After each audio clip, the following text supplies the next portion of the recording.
वाह, क्या आईपीओ है।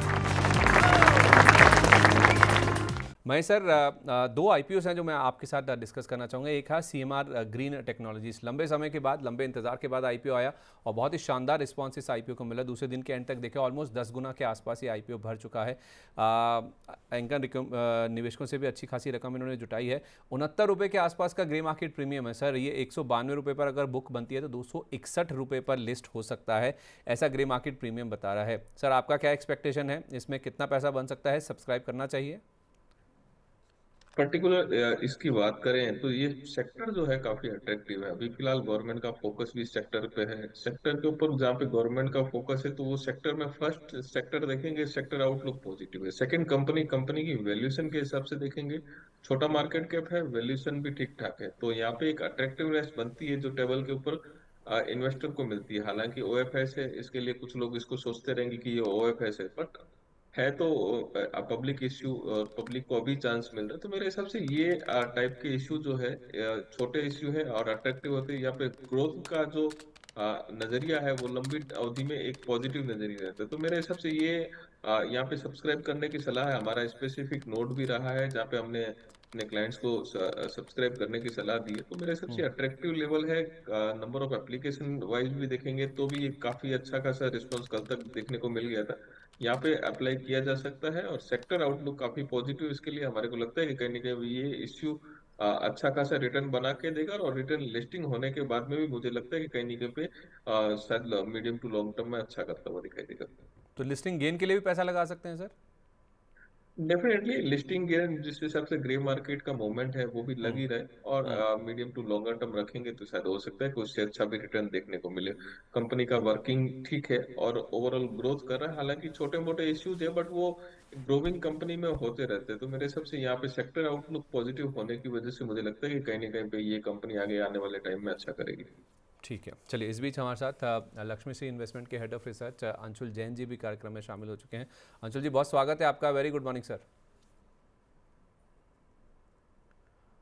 आपकी आवाज़ नहीं आ रही सर। आपके सभी दर्शकों को सर मैं आ रहा हूँ बस आपके पास। आईपीओ की मैं बात कर रहा था, एक आईपीओ नया भी खुल रहा है, जरा महेश सर से उस पर अभी राय मत ले आइए लूँ। सर, अभी तो मैं खुद ही बाहर जा रहा हूँ।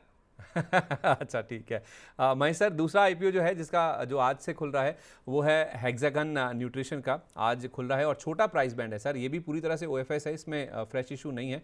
42 से 45 रुपये सर। ये जो प्राइस दिखता है ना ऐसा, तो सबके ऐसे आंखें पॉपअप करने लगती हैं। छोटा इशू है, 139 करोड़ रुपए का ओएफएस का ही पार्ट है पूरा इसमें और 333 शेयरों का लॉट साइज है। 12 जून को इसकी लिस्टिंग एक्सपेक्टेड है। 45 रुपये पर अगर बुक बनती है तो 12 रुपये ऊपर 57 रुपये पर ऑलमोस्ट 27% के प्रीमियम के साथ ग्रे मार्केट मान के चल रहा है कि ये लिस्टिंग हो सकती है।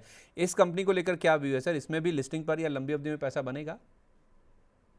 लिस्टिंग गेन के हिसाब से यहाँ पे भी पैसा लगाया जा सकता है। लिस्टिंग गेन में जो भी मिलता है वहाँ पे एग्जिट हो जाना चाहिए। तो वह लॉन्ग टर्म यहाँ पे नहीं है। छोटा मार्केट कैप छोटी है, छोटा इश्यू है, तो मेरे हिसाब से लिस्टिंग गेन के हिसाब से यहाँ पे एक ट्राई किया जा सकता है। लॉन्गर टर्म में व्यू वहाँ पे इतना अच्छा खासा बुलिश नहीं है, लेकिन फिर भी लिस्टिंग गेन के लिए ट्राई किया जा सकता है। सर अगर वर्सेस करना हो किसी के पास एक ही आईपीओ में पैसा लगाने के लिए फंड हो तो? देखिए वैसे तो 15,000 में दो आईपीओ आराम से लगाए जा सकते हैं, लेकिन सीएमआर ग्रीन का जो आउटलुक है और प्राइस वाइज जहाँ पे अट्रैक्टिव लग रहा है वो सीएमआर ग्रीन लग रहा है। और थोड़ी वहाँ पे कंपेयर टू ये दूसरे इश्यू यहाँ पे थोड़ी मार्केट कैप ज्यादा है। तो अलॉटमेंट अगर वहाँ पे जहाँ पे भी अलॉटमेंट मिले वहाँ पे लिस्टिंग गेन के चांसेस बन रहे हैं। तो मेरे हिसाब से दोनों ही इश्यू लिस्टिंग गेन के हिसाब से ट्राई कर सकते हैं, but longer term CMR green थोड़ा ज्यादा बुलिश लग रहा है। पॉइंट वेल टेकन सर, बहुत शुक्रिया आपका, थैंक यू सो मच। आज जिन भी स्टॉक्स को लेकर बातचीत हुई है सर, उनमें कोई डिस्क्लेमर नहीं, जो भी स्टॉक डिस्कस किया हुआ हमारे कंपनी के क्लाइंट के पास में रह सकते हैं। टाइम टू टाइम रिव्यू होता है, आइदर जेपी पावर हो, आईसीआईसीआई बैंक हो या बाकी सारे अकाउंटर हो। मेरी कोई पर्सनल होल्डिंग नहीं है, लेकिन कंपनी के क्लाइंट के पास में डेफिनेटली है और हो सकते हैं। चलिए, बहुत शुक्रिया आपका sir, thank you so much. Anshul ji, कल हमारी सीएमआर ग्रीन टेक पे तो बातचीत हो गई थी। ये जो आज आईपीओ खुला है हेक्सागन न्यूट्रिशन, ज़रा इस पे थोड़ा डिटेल्स डालिए, रोशनी डालिए कि क्या करना है।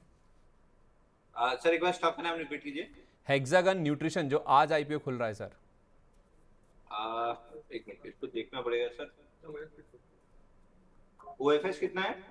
पूरा ओएफएस है सर ये, जैसा हमने सीएमआर ग्रीन में। तो आपको पता ही है सर मेरा जवाब क्या होगा। I would completely avoid this 100% OFS, हाँ 100% OFS sir, I would completely avoid this, but अगर आप वही रिस्की प्लेयर हैं जो एक लॉट में क्या आएगा क्या जाएगा वाली सोच रखते हैं, तो लिस्टिंग के लिए देख सकते हैं, बाकी मैं कम्प्लीटली अवॉइड करने की सलाह नहीं, इसमें सवाल सिर्फ इसलिए ज़्यादा इंपॉर्टेंट बन जाता है सर क्योंकि ये प्राइस बैंड अट्रैक्टिव है। छोटा इशू है, 42 से 45 रुपए का प्राइस बैंड है। सर OFS है, अच्छे मार्केट में लोग एग्जिट लेने की कोशिश कर रहे हैं, उनकी माला मैं क्यों पहनूंगा? चलिए ठीक है, अगर आप बहुत अग्रेसिव हैं ही हैं तो एक लॉट लगा लीजिए लिस्टिंग गेन के लिए, वरना चाहें तो आप इसे अवॉइड कर सकते हैं क्योंकि 100% OFS है।